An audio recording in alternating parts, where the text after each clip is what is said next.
За астралог сонирхогчтой өнөөдрийн мэндийг хүргэе. За 8 сар бол нэлээд олон үйл явдалтай хэртэлт энтертийн коридор үе тохиож байгаа энэ үе гэж төрөнийхөө бичлэгт оруулчихсан. За энэ удаад бас нэгэн сонирхолтой ведийн зурхайн маш сонирхолтой нэг тайлбарыг энд оруулчих ёо гэж бодоод ингээд бэлдэж байна.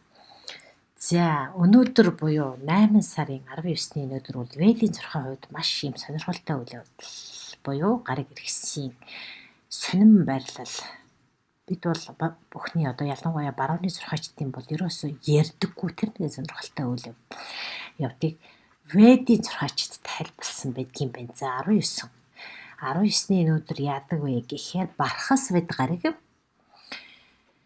тийм маш тийм хүчтэй байрлал өргөгдсөн буюу аспект гэж хэлдэг шүү дээ. Exalted гэж ярьдаг. Яг тийм байрлалд байхдаа ашлеша накшатра гэж хэлж байгаа. Тэр нь юу гэхээр тийм маш өргөмжлөгдсөн, тийм ивээгдсэн тийм энергитэй холбогдох ийм нэгэн үе гинэ 8 сарын 19. Гэхдээ энэ үе бол ингээд ганцхан 19-ноор дуусчихгүй байна л да. Энэ өдөр болоод ведийн зурхаад бол тийм сарны 27 оддыг бас энэ зурхаан тамаг гэх юм уу зурхаахын системд авч үздэг юм байл да. За тэгвэл тэр 27 одны 9 дэх од буюу ашлиаша наг могой бэлэгдэлтэй. Ийм нэгэн одны энерги рүү тэр бэлэгдлийн од шүү дээ. Бэлэгдлийн од. Энэ тийм бэлэгдлийн энэ одтой бол бархас вед гариг яг тэр байрлалаараа нэгдэж орж ирж байгаа гинэлтэй. За энэ байрлал нь яг вэ гэхээр яг одоо бол Арслангийн ордод бархас вед гариг орж ирж байгааг шилж байгаа шүү дээ. Тэг орж ирсэн байгаа шүү дээ. Тэгвэл энэ байр тэр ашлиаша гэдэг наг могойн бэлэгдэлтэй тэр нэгэн бэлэгдэлт энерги рүү бол энэ үедээс эхлээд 10 сарын 31-ний хүртэл яг тэр бэлэгдлийн тэр ододтой ийм аспект тийм өргөмжлөгдсөн буюу энерги нь маш хүчтэй юм давхацсан тийм сайн байдлаар шилжиж байгааг юм л дээ. Тэгэхээр энэ бол ашлиша накшатра гэдэг нь бол бархас вед гариг, ангараг гариг, кето нарын маш хүчтэй тийм йога, тийм байрлал, тийм аспектыг үүсгэж байгаа ийм үе гэж. За тэгэхээр өнөөдрөөс эхлээд 8 сарын 19-ноос эхлээд буюу 10 сарын 31-ний хүртэл хугацаанд энэ бархас вед гаригийн ивэлтэй ийм таатай байрлал байх нэ гэдгийг энд ярьж байгаа юм. За ер нь бол энэ ямар учиртай гэхээр Тэнгэрийн заацыг 28 тийм бэлэгдлийн хуваачдаг. Тэгэд маш яг энэ үе бол маш хүчтэй өөр гүн гүнзгий энергийг агуулдаг ийм үе гэж ингэж ведийн зурхад ярьж байгаа юм. За тэгэхээр энийг баг зэрэг тайлбарлахад бол наг могойтой холбоотой могой шиг жишээлбэл нэг арс нь жишээл гуужаад дахиад дараагийн шин арс бий болдог энэ төр гэсэн нэг тэр могойн бэлэгдлийг авч үзээд тийм хувьсах, өөрчлөгдөх тийм үйл явдал энэ илэрнэ гэж байгаа. Тэгээд далд нууц шинж чанарыг бол чи олж харна гэж байгаа. Бэлэгдлийн энергийн хувьд бол. За оюун ухааныхаа хувьд бол яг энэ үед бол оюун ухааны өрсөлдөөн ялах тийм хүсэл эрмэлзэл энэ маш хүчтэй орж ирдэг. Зүйн совингийн тийм чадварыг маш их өсгдөг. Ийм үе гэж оюун ухааны хувьд. За мэрэгжил буюу далд ухаан буюу оккульт гэж ярьдаг штэ. За энэ салбарын тухайтад бол нууцлаг байдал, далд мэдлэг, зурхай, йог, тантрик тийм тантрин гэж хэлдэгтэй. Ийм дадлууд бол энэ үед маш их хүчтэй тийм нөлөөгөө үзүүлэх юм байл да. Шинжлэх ухааны маш нарийн төвхтэй тийм асуудлыг бол тантрик болон нууц тэр далд йогийн тэр мэдлэг чадвартай холбох эмчлэх тийм чадвартай холбох энтерт их сайн үе гэж байна. За тэгээ кармын тухайтад бол энэ бол бас нөгөө могойтой холбогддог, бэлэгдэл могойтой холбогддог болохоор усны болоод тийм гал мохоттой шавд тийм махбодын тийм ордууд байгаа штэ. Тэр ордтой огтлцол үүсгдэг гэнэлтэй ус нь болоод гал мохоттой ордолцол үүсгдэг. Тэгэхээр яг энэ үед яадаг вэ гэхээр бас өмнөх амьдралын карма бол тодорхой нэг тийм багцаа дуусгаж байгаа. Энтэр гэж бас энд үздэг. За энэ метийн таатай юм байгаа ч гэсэн энэ таатай юм энергийн маш хүчтэй тийм давхцлууд байгаа боловч бас мэдээж сөрөг тал байгаа гинэ.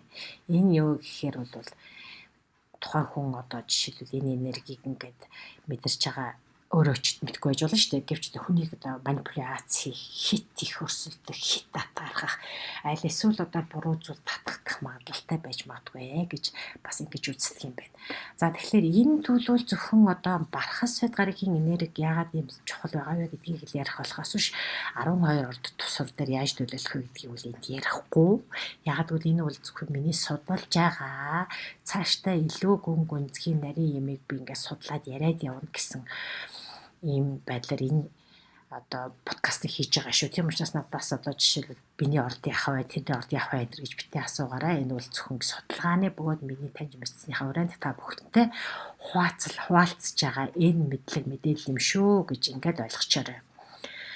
За тэгээд бархас свет гараг бол одоо ингээд арслангийн ордонд орж байгаа. За ведийн сурхаагаар бол бас мэлхийн ордонд орж байгаа ч гэж үздэг. За аль нь ч байлаа гэсэн энэ бол бархас свет гараг бол дандаа бүхнийг тэлдэг, тэтгэдэг, өргөжүүлдэгтэй. За тэгэхээр яг одоогийн энэ ашлиша гэдэг накшатра гэдээ яриад байгаа энэ одоо энергитээс одоо холбогдсон үедээ бол бас дээрх тэр тэлэх хязгаарыг бол улам илүү өргөжүүлдэг гэн л дээ. Ингэснээр бол шинэ мэдлэгийг одоо чиний шингээж авах чадварыг чинь нэмнэ гэсэн үг. Шинэ мэдлэгийг олж аваад одоо жишээлбэл хэр шингээж авах гэдэг чинь хэр ойлгож авах бай те. Тэгээд шинэ өөрчлөлтийг авчрахад оюун ухааны цар хүрээ чинь илүү тэлнэ. Амьдралын чинь өсөлт хурд одоо тийм түр хэсэх магадaltaй гэж байна л да. За тэгээд яг энэ үед бол эерэг гаригуудын байрлал таны одоо ордод байгаа тэр эерэг гаригуудын байрлал танд маш их үр өгөөчийг авчирч болно гэж чинь. За тэгэхээр энэ үед бол одоо тарин болоо шинжлэх ухааны задлант хийдэг тарнын одоо хүчийг чи өдөг мэдэрч гисэн байгаа бол тэр чадвар чинь илүү хүчтэй болно ч гэдэг юм уу. Эсвэл шинжлэх ухааны задлан шинжлэх тийм ур чадвартай аналитик сэтгэл хэвтэй тэр ур чадвартаа суурилсан үйл ажиллагаа явуулдаг байх юм бол энэ чинь илүү хүчтэй болно л гэсэн үг. За тэгэхээр гэхдээ энд бас дахиад нэг анхаарах зүйл бол одоо жишээлбэл одоо харизм одоо бусдыг чадах тийм чадвартай хүн байгаа байж болно шүү дээ. Тэгэх юм бол хитрхи та тэрийг сөрөг байдлаар ашиглах юм бол бус хүний манипуляц. Эндүү нарциссик буюу өөрийгөө одоо хэд хөргөмжилсэн тийм зангажан гаргах ч гэдэг юм уу те. Буруу байсан ч гэсэн л өөрийгөө зөв гэж зүтгэх юм тэр ийм батлах юм тэр ийм хандлага бас гарч магадгүй гэсэн байна. За дээрэс нь энэ үед бас мартаж болохгүй нэг чухал зүйл бол бархас свет гараг яг ийм таатай байрлал байгаа ч гэсэн яг энэ үед бас санчир гараг ретро хөдөлгөөнд байгаа шүү гэдгийг бол мартаж болохгүй гэж байна. За санчир гарагийн ретро хөдөлгөөн яаж нөлөөд байдгийг энэ хэрвээ одоо сонирхолтой байх юм бол би дараагийн удаад бас тайлбарлана гэж бодож байгаа. За тэгэхээр яг энэ үед санчир гараг гэдэг бол бас тийм хувь тавилан кармаг илэрхийлдэг энэ гараг шүү дээ. Тэгэхээр тэнд одоо болохгүй байгаа тэдний сөрөг зан чанар юунд одоо ямар хөө одоо тийм хохирол хөнөөл авчраад байгаа вэ гэдгийг одоо жишээлбэл бас энд сануулах юм байна л да. Тэгэхээр тэрнээсээ болоод танд одоо зарим нэгэн хязгаарлалтууд одоо жишээлбэл энэ мэдлэгээ жишээлбэл орц мэдлэгээ буруу ашиглах юм бол саншир гараг танд одоо хууль зүйн болоод ирэх зүй тийм асуудлыг үүсгэх гэдэг юм уу те. Ер нь л одоо сануулгыг өгдөөл гэж хааж ирж байгаа цаг тохио сануулга одоо цээрлэл гэх юм уу тэр зүйл алдаануудыг чинь сануулдаг гэсэн төрөөс санжир гараг муу гэсэн үг биш шүү. За тэгээд энэ накшатра ашлиша накшатра гэж яриад байгаа энэ хэцүү хэллэгийг бас ингээд энэ ведийн зурхад орны одоо зарим нэгэн мэдлэгийг сорхож байгаа хүмүүс бол бас ойлгох бах. Ганданта гэж хэлдэг. Гандант гэдэг нь яах вэ гэхээр одоо тийм маш олон тийм энергиудын давхцал гэж усны махбод болон гал махбодтой ингээд давхцаад ирсэн энэ нэгэн энерги кармын холбоотой гэж байгаа юм. Тэгэхээр энэ нь бол энэ энерги яд өгөхөр бас одоо яг энэ үед бол нөгөө раху кету байрлаасалж байгаа шүү дээ. Жишээлбэл кету нь арслангийн ордонд орж ирж байгаа. Раху нь болохоор хумхын ордод орж ирж байгаа. Тэгэхээр энэ үетэй бас ингээ холбогдсон энэ үеийг гандантик гэж хэлж байгаа юм л та. За тэгээ цаашлаад таны нарны орд чинь те тэрэнд чи одоо жишээлбэл одоо яг энэ барахаас үед гараг дээрэс нь яг энэ одоо ашляшаа гэж яриад байгаа шүү дээ. Энд байх юм бол барахаас өдөр таны нарны ордонд гэхдээ яг энэ одоогийн энэ яриад байгаа тэр нар могоон бэлэгдэл бүх энэ 9 дэх сарны бэлэгдлийн ордод барьж ивэл гэсэн үг шүү. Тэгэх бол та өөрийгөө таних чадвар чинь тэлнэ. Энд бас нууцлаг өвмөс байдлыг бас бий болгох. Энэ нь одоо амжилт авчрах боловч тэр нь одоо ч олон нийтэд тийм ил тод биш. Нууцлаг байдлаар нэр хүнд чинь бол тийм хаалттай групп буюу одоо тийм оккульт гэж хэлдэг шүү дээ. Культ гэж хэлдэг. Тийм хүрээнд илүү одоо ингээд тэлж алтар хөндийг болно гэж. За гэтэл таны сар яг одоо энэ байрлалд байх юм бол сар тэгээд энэ байрлалд байж байгаа бол бархасуудын одоо яг энэ накшатра ашлиша накшатра нь танд одоо боломжгүй зүйлийг ойлгох, шийдлэх ухааны маш нарийн тийм асуудлуудыг шийдвэрлэх, эсвэл та агуу эмч, эсвэл эрдэмтэн болох мөн хүмүүсийг ангаах боломжийг тэд өгдөг юм л дээ. Бархас үед гаргийн яг одоо сар чинь таны бархас үед гарагт байрлуулчихсан. Тэгээд яг тэр одоо энэ яриад байгаа ашлиша накшатрад байгаа бол гэж шүү. За гэтэл ангараг гариг яг энэ одоо байрлалд байх юм бол таны ангараг гариг чинь энэ ашлишад байх юм бол жоохон тийм суларсан байдалтай байдаг. Ангараг гариг суларч орж ирдэг юм байна л та. Одоо энэ яг энэ ашлишад байх юм бол тэгэхээр та ээлдээ даруу нэлээд тийм одоо прагматик буюу одоо тийм газрын тий газар дээрээ хөрс дээрээ буусан тийм байх хэрэгтэй гэнэ л те. Энэ үед та жишээлбэл өс хонцон өшөө авах энэ гэдэг тийм зүйлээс үлээлээ зайлсхийх хэрэгтэй байдаг гэж юм. За тэгвэл бод гарыг та яг энэ одоо ашлишаа гэж одоо яриад байгаа шүү дээ те. Энэ байрлалд байх юм бол бод өөрийнхөө ордод байна л гэсэн. Яг энэ үед бархас үед гарыг бол таны ур чадвар, мэдээлэл, боруулсан хүчин чадал, үгээр бус, өөр шидэд байдлаар бусдыг устгах чадвар энэ чинь тэлнэ гинэлтэй.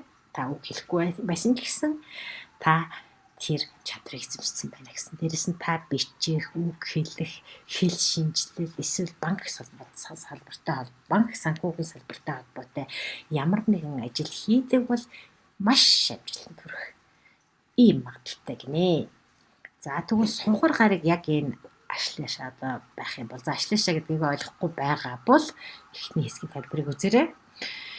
Тийм байх юм бол бархас үед гарыг яг энэ үеийн транзит болвол сөрөг байдлаар үйлчлэнэ гинэлтэй. Яг тэгвэл сугар гаригийн нөлөө тэгээ бархас үед гаригийн юм барилттай хараад энэ атаархал энэ харьцуулах мэдрэмжийг талиад та илүү одоо тийм таагүй тийм нүгэл гэмээр тийм зүйлүүд татагдаж магадгүй гэж хэлж байна. Бас их сонир энд бүхний зайлхих хэрэгтэй гэж амьдралаа тансаг зүйл рүү хитрхи материаллык зүйлийг одоо хүсэх, шунах, тэлэх энэ бий болгоно байдлыг одоо авчирч магадгүй. Тэгэхээр яг одоогийн энэ бархас үеийн энэ таатай байрлал гэтэл тэрэн дээр чинь сугар гараг ороод ирчих юм тааруу байх нь байна. За энэ бол уламжлалт барууны царгаас их өөр гэдгийг та нараас анзаарж байгаа бах тийм. За тэгвэл санчир гараг яг энэ үед байрлалд байх юм бол бархас өдрийн нөлөөгөөр тэр санчирын нөлөөг тэлж байгаа ч гэсэн таныг дарагдсан буюу жоохон тийм дарагдсан энергитэй тийм байдалд оруулна гэж байна. Тэгэхээр энэ үед бол бархас үед гараг далд карма гэж хэлж гаргана. Амьдралдаа ямар нэгэн хүнд шийдвэр гаргах тийм нөхцөл байдлыг бий болгож магадгүй гэж байна. За дараагийнх нь бол раху. Раху буюу одоо сарны хойд зангалаа тий.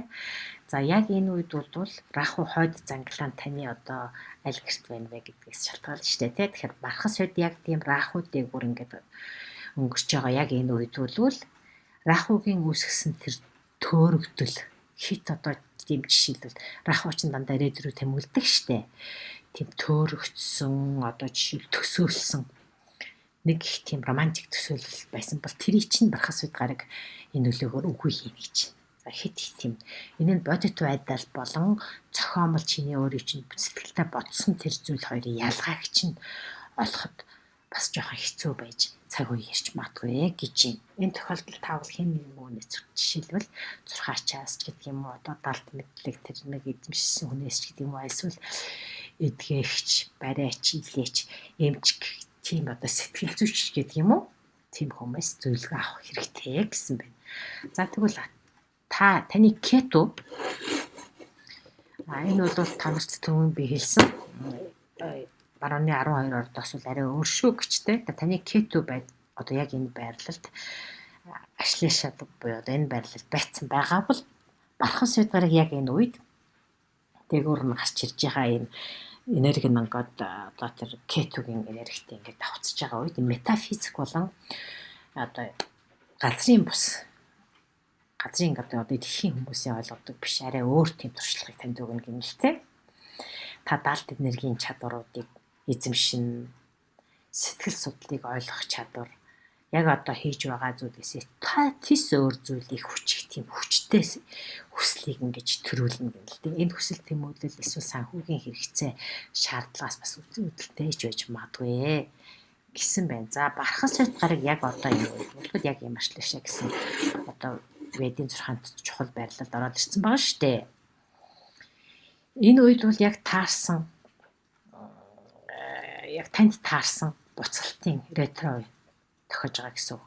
За тэгэхээр энд бол та илүү одоо шашинлаа дарма буюу шашныг буддийн ухаанаар бол дарма гэж хэлдэг те. Бүх сөрөг бүхнээс ингээд зайлсхийх, сөрөг зүйл бодох, сөрөг зүйлтэй орооцох. За тэгээд эндээс зайлсхийгээд бүх зүйлийг өөрийн амьдралд тохируулан өөрчлөн байгуулах, бодиттойгоор хэрэгжүүлэх тэр мэдлийг олж авахыг та хүснэ. За тэгээд зөв багштай байх юм бол ямар ч буруу зүйл байхгүй гэж байна. За тэгээд өөр нэгэн магадгүй та нарт хамгийн ойр тусах зүйлэг гэх юм бол энэ үед бол бархас үед гаргийн дал тухайн болвол ер нь ач тусаа өгнө. Тэгээд яг энэ үед бол одоо хин хинд илүү нөлөөлөх вэ гэхээр зурхайн болон одоо тантрын одоо далд нууц тийм мэдлийг эзэмших хүсэлтэй байгаа хүмүүст бол маш сайн үе гэж байна. Дээрээс нь таны одоо 5 дугаар гэр буюу 5 дугаар гэрийн өөрсдийн одоо тийм эзэн нь 5 дугаар гэр гэх юм уу? Одоо яадгүй бархас үед гарагч нь бол барилж байгаа тэр байрлалаасаа дараа нь 5 дугаар гэр 12 дугаар гэр хоёрыг илүү ивэдэг гэж үздэг байхгүй юу? Тэгэхээр бархас үед гараг таны 5 дугаар гэрт байгаа энэ төр бол зөн совин чи илүү сайжирч бизнес ч гэдэг юм уу те энэ одоо тэр зүйлтэй одоо илүү сайжирна гэдэг тэр совинг илүү сайн мэдэрнэ гэсэн үг. За тэгэхээр дээрэс нь бас бархас үед гаргийн үе гэж байдаг. Та бархас үед гаргийн одоо хит хүйдээ явж байгаа энэ төр гэдгийг бол бас ивэлийн хит хүйдээ явж байгаа энэ төр гэдгийг бас ведийн 6 дээр ярьдаг юм л да. Өөрөөр хэлбэл яг таны дээрэс нь таныг одоо яг тэр төрх үе буюу асцендент гэж ярьдаг штэ. Мандалт орд гэж яриад байдаг. Тэр мандалт орд буюу 1-р гэрт чинь бархас үед гараг сартай хамт байрлсан байх юм бол энэ маш сайн үе гэж. За дээрээс нь та аль ч сарын 3, 12, 21, 30-нд төрсэн байх юм бол энэ бархас мад гарагийн ашлишаа накшатра буюу одоо тийм их маш таатай энергийн богинорл болчихсон энэ цаг үе маш гайхалтай сайнаар нөлөөлнө гэсэн байна. За ингээд энэ хүрээд та бүхэнд ведийн 6 нэгэн сонирхолтой төлөв байдлыг хүргэлээ. Хэрвээ энэ бүхэн та нарт тэр сонирхолтой байх юм бол дараагийн одоо подкаст дээрээ ерөнхийдөө ингээд 12 орд тагд ийм сайн гэдгийг ерөнхийдөө ярихаас биш Өнөөдөр танд юм болно гэж би бас мэдээж ярьж чадахгүй шүү дээ. Би зөвхөн судлаач энэ төвшингээс ойлгосон юм та бүхэнд ярьж байгаа гэдгийг ойлгоорой. Дараагийн удаад жишээлбэл яг одоо эритре хөдөлгөөнд байгаа сугар гараг уучлаарай эритре хөдөлгөөнд байгаа санчир гарагийн тухай ярина. Дараагийн удаа тэгээд хэд тэтгэр гүшт ямар байвал сайн бэ гэдгийг яриа явуулъя гэж бодчих. За энэ хүртэл сонссон, энэ хүртэл сонирхон сонссон та бүхэнд баярлалаа. Хэрв та бүхэнд энэ сонирхолтой санагдчихвэл мэдээж бас доод коммент хэсэгт бичээрэй. Мэдээж лайк, шеэр, subscribe хийвэл энэ маш тустай байх болно гэж. За дараа уулзъя. Баяртай.